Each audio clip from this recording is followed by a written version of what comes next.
We like to take questions from you guys in the chat board since there's so many of you there and so many of you have so many questions. So Chrisley's got a bunch of questions already pulled out from the chat board. So Chrisley, what do we have?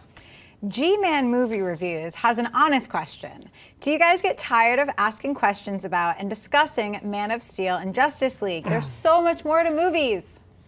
No, and you know what? If anything, the question I'm getting tired of is the question of people asking, are you getting tired of talking about this? No, you know why? I'm a film fan. I kid you not. Dennis and I, we can sit down and talk about Man of Steel for 6 hours. We can sit down and talk about Man of Steel for 6 hours. Why? Because I'm a huge movie fan. Big sports fans right now, they're talking, if you listen to sports talk radio, they're talking 23.5 hours a day. Super Bowl right now, and they will for weeks. And you know what? People who listen to sports talk radio ain't getting tired of it because they're sports fans and they want to talk about it. You know, I bring up this a lot. I kind of approach the stuff we do at AMC much like a talk radio in many ways, mostly like sports talk radio, but like talk radio. And if you listen to talk radio, they'll bring up a topic, whether it's what's happening in politics here or what's happening internationally here or what's happening in sports here. And they can talk about that topic 4 hours. Let's talk about one topic between noon and 2, one topic, 2 hours. We cover a topic and we usually spend 3 minutes on it. 3 minutes. So, I mean, I think if we bring up a topic, if we want to talk, you know, Man of Steel 2 4 times over the next 3 weeks, really, ultimately, that still comes down to us talking maybe 15 minutes about it. And to me, that's not enough. So no, I'm a movie fan. I never get tired of talking about movie subjects ever. I can talk about them forever. It doesn't matter which one it is. And I just want to point this out too. Normally, if you look down like the sidebar here, getting my camera bearings here. Yeah, like a lot of people sometimes say, you know, you guys just usually only talk about comic book movies. No, we don't. I mean, if you look down our topics in here, there's Ant-Man. That's it. There's our comic book topic. But it feels like we're always talking about comic book movies. We don't. We talk about everything. It's just that, you know, most people like to ask us about Marvel films. A lot of people like to ask us about DC films. A lot of people like to ask us about Star Wars. So since that's what a lot of people want to ask, we always make sure we dedicate some time to talking about those things. And I never get bored of it, Dennis. Yeah, I think 90% of the mailbag questions we get are about comic book movies. Yeah.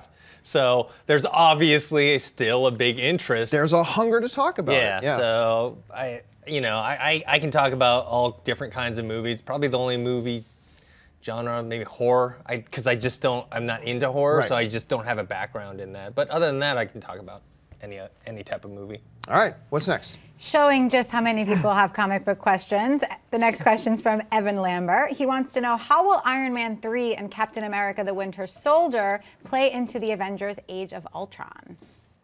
That's a really good question. And it's important to remember, it's not the film that immediately leads into the next Avengers film. Guardians of the Galaxy is the one that leads immediately into the next Avengers film. So, I mean, obviously there's going to be some hint. There's going to be some connection.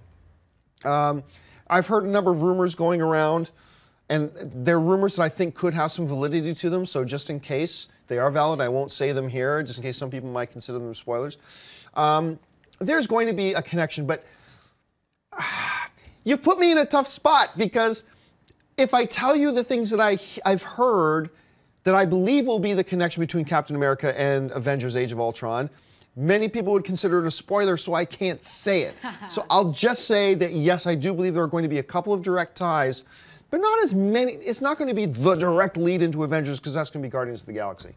I don't know about Captain America because I haven't heard those rumors, but right. With Iron Man 3, it's pretty obvious with that one teaser video that they had leaked, which was the Iron Man helmet turning into the Ultron helmet. I mean, that's a tie-in to, they're hinting at the whole Jarvis thing turning into possibly Ultron. Yeah. So I think that's the Iron Man 3 link. Yeah, could be. All right, what else? All right, the next question is from Coop Dizzle 05. Do you think the American Hustle win at the Screen Actors Guild Award gives them a boost in voting for Best Picture for the Oscars? I don't think so. I still think this is primarily. I still think this is going to be 12 Years a Slave's year. I really do. And honestly, I'll say this. I really like American Hustle. I really like it. But I also think it's a little overrated. I wouldn't put it, I don't have it in my top 3 of the year. And I think it's just a little bit overrated. But don't take that as me slamming the film. I really like it. I really, really do. But I just think it's a little bit overrated. I don't think it's going to win. I'm going to be shocked if it does. I'll be really surprised.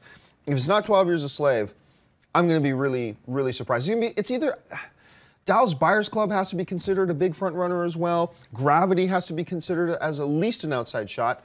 But I don't think winning at the Screen Actors Guild is going to be much for it. Anyway, Dennis, how do you see it? I liked American Hustle as well, but I probably liked it even less than you did. Not that I don't like it, but I do think it's overrated. Yeah.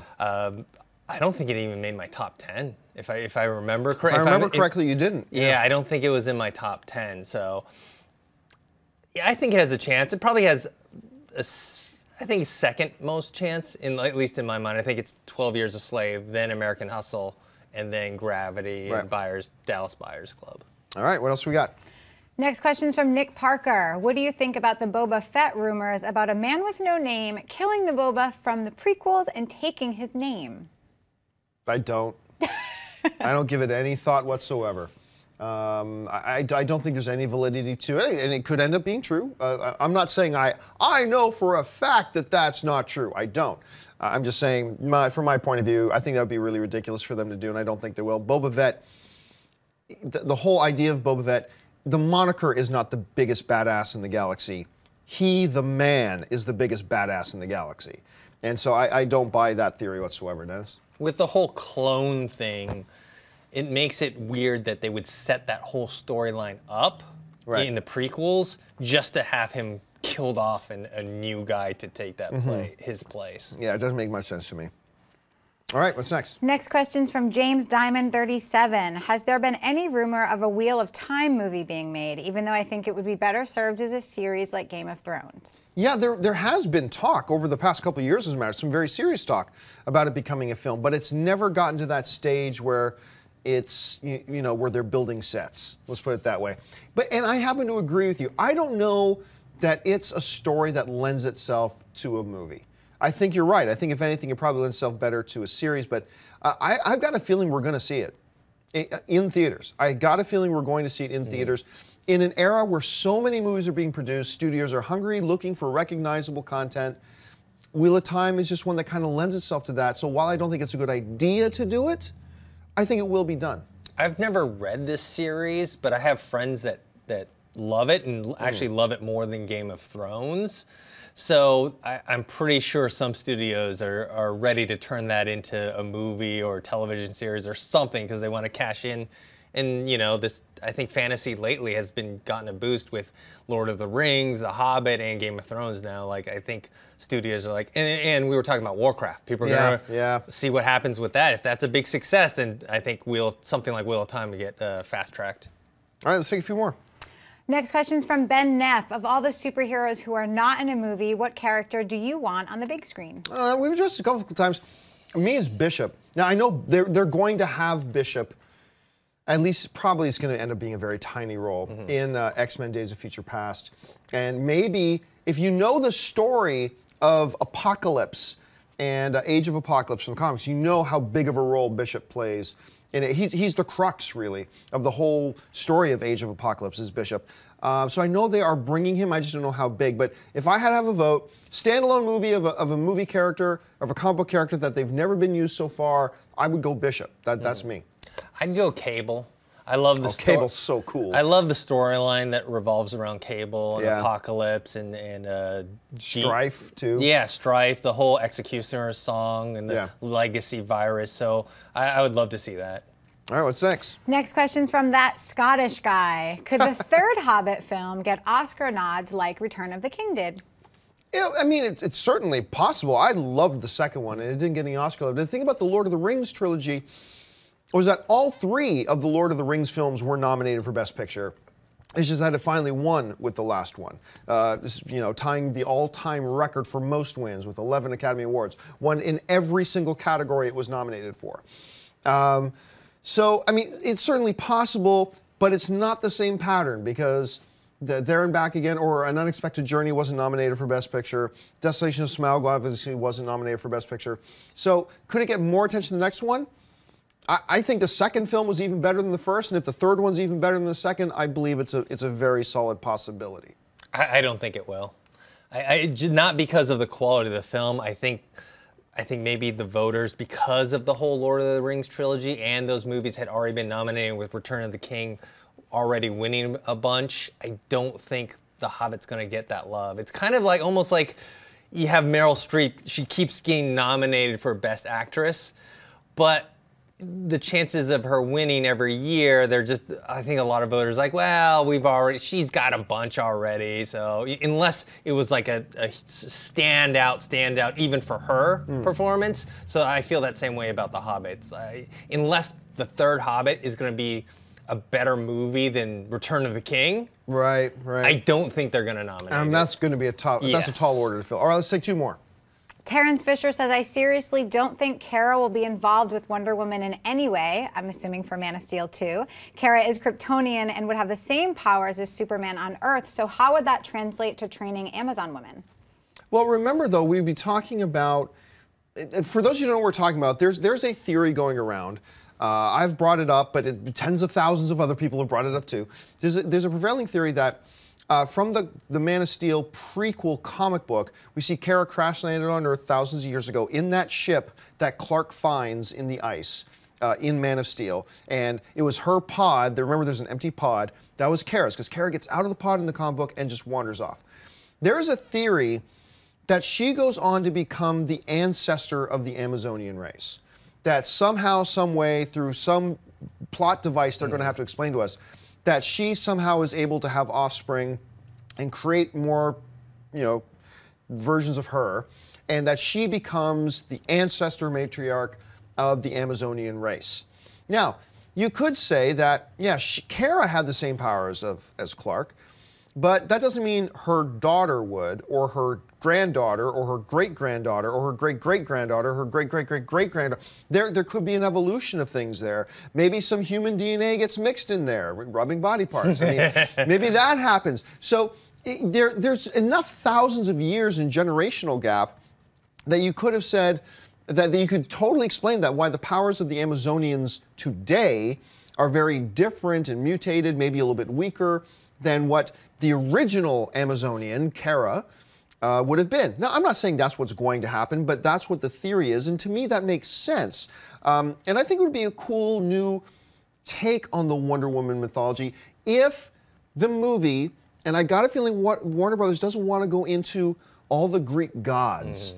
I mean, I don't know that they want to go there, and if they don't want to go there, but they do want to have Wonder Woman, that's a pretty decent way to explain them having their power. Anyway, Dennis, how do you see it? I like the theory. Her rubbing body parts with humans, and therefore that's how they got their powers. We don't want to see like Supergirl per se. We don't want to see her in the costume and everything. It would just. Well, Superman's not immortal. He's not going to live 3,000 years, so I don't think we're going to see Kara around. Yeah, or even back in the day, we don't really want to see her flying around within a Superman-like costume. Yeah, and for some reason, a tiny little mini skirt. Yeah, it just doesn't make any sense. So this theory, I think it could work.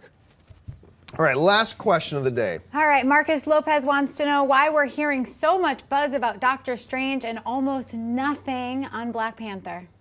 Well, I think it's because there's been more indication that Doctor Strange is upcoming. Look, they're going to make a Black Panther movie. It's not a question of are they going to make it, it's a question of when are they going to make it. And I think they are probably closer to doing a Doctor Strange, and thus it's getting more buzz and more talk and more speculation. Now, nothing has come out of Marvel and Disney to say that it's official Doctor Strange is coming. A lot of us have been talking as if it's oh, by the way, Doctor Strange is coming and this is... Disney hasn't even confirmed that a Doctor Strange movie is coming. Kevin Feige just said, yeah, you can bet we're going to make one, and that it's in the plans. but there has been no official word that Doctor Strange is coming May 16th, 2016. But it probably is, and that's why it's getting more talk. But don't worry, Black Panther fans. I have no doubt in my mind they have Black Panther on the books. They're going to make a Black Panther movie. I just think they're closer to bringing us Doctor Strange, and that's why we're hearing more buzz about it. It doesn't hurt that Johnny Depp was, I guess, in Rumored, talks. yeah. Maybe it was rumored, and I guess they said that they were trying to a long time ago. There was a conversation the word they used was eons ago. Eons ago. So that doesn't hurt. Yeah, they're going to try and. I mean, Marvel ideally wants to make a movie for like every character. Oh yeah. They want a Hawkeye movie. They want a Black Widow movie. They want movies for every single character. They just need to figure out, well, which ones can stand alone and which ones are people willing and paying money to go see. Right. They don't want to, lose money on it. So I think we're going to see those characters and a lot more eventually. Yeah, I agree. If you like this video, be sure to give it a thumbs up and don't forget to subscribe to AMC Movie News on YouTube. It's free and a great way to stay updated with all the latest movie news and check out our daily show, AMC Movie Talk. Also, don't forget to check us out on Facebook and Twitter to stay in the loop for our special prizes, giveaways, and contests.